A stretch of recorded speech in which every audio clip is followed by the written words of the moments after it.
Sir இந்த விஜய் 10 பைசாவுக்கு பிரயோஜனம் இல்லை, யாரும் விஜய் வரமாட்டார் அப்படிங்கிற முடிவில் எவ்வளோ விஜய் கதவை திறந்து வச்சுக்கிட்டு இராணுவத்துக்கு ஆள் எடுக்கிற மாதிரி வாங்க சார் ஹோட்டல் ஆரம்பிச்சிட்டா வாங்க சார் இப்படி கூப்பிட்ட போது கூட ஒரு கட்சிக்காரனும் நம்பலை சார்.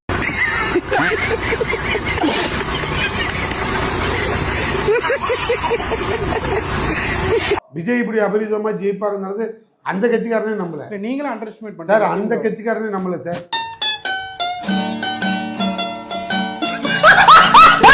நாங்கள் அண்டர் எஸ்டிமேட் பண்ணதானே செய்வோம். நாங்கள் ஏன் பார்க்கணும்? நான் கேட்குறது ஒரு கேள்வி, அந்த கட்சிக்காரனே நம்பல, தாவேக்காரனே நம்பல. எந்த தாவேக்காரன் நம்பினான்? அவன் போய் ரூம் போட்டுட்டு மலக்கப்படுத்திட்டு தூங்கிட்டு இருந்தான். மாற்று ஒரு சக்தி வரணும், இல்லை விஜய் வரணும், ஒரு முடிவெடுத்து மக்கள் ஓட்டு போட்டுச்சு உள்ளே விளையாண்டாங்க. வரட்டும், சந்தோஷம். அவன் கட்சி மெஜாரிட்டி, அவங்க கட்சியில் இருக்கவங்க வரட்டும், அவங்க கட்சியில் அமைச்சராகட்டும், எல்லோரும் இருக்கட்டும், ஒன்றும் தப்பு இல்லையே. ஒரு நேர்மையான அரசியல் பண்ணிட்டோம், ஊழலற்ற அரசியல் பண்ணிட்டோம், ஊழலற்ற ஆட்சி நடத்தட்டும். மனப்பூர்வமாக வாழ்த்துறோம், வெளியிலேருந்து ஒவ்வொன்றையும் பாராட்டுறோம். ஆனால் நீ தூய சக்தின்னு சொல்லி எங்களை எதிர்த்து எங்களெல்லாம் அயோக்கியம், கொலைகார கும்பல், குடும்ப அரசியல், இவங்க கொள்ளடித்தவன், இவன் ரவுடி, இவன் திருடன், இப்படியெல்லாம் எங்களுக்கு முத்திரை குத்திட்டு அப்புறம் எப்படி எங்கள்லேருந்து நீ ஓட்டிகிட்டு போனோன்னா அது உன்னோட ராஜதந்திரம்.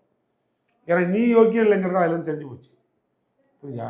எங்கள் எதிர்கட்சி தலைவர் சொன்னது மாதிரி அது புஷ்பா சூட்டு ஷோபா செட். அதை நாங்களும் சொன்னோம், அசம்பிளிலே சொன்னோம், பதில் வராது. அதெல்லாம் கூட விட்டுருங்க, நான் அது சொல்கிறலாம் போல.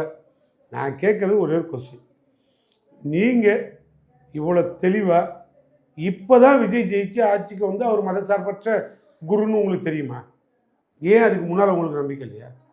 போகிறவங்கெல்லாம் முன்னாலே போய் தொலைச்சிருந்தா நாங்கள் என் கட்சிக்காரன் 100 பேர் எம்எல்ஏ ஆகியிருப்பான், சொந்த காலில் நின்று சுயமாக ஜெயிச்சு வந்திருப்பாங்க.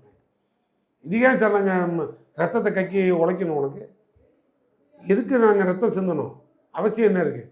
என்ன பெரிய மாற்றத்தை நீ கொடுத்துட்ட? எங்கள்கிட்ட இருக்க வரைக்கும் கொள்கை கூட்டணி தானே இருந்தேன். இப்போ என்ன ஆகிடும்?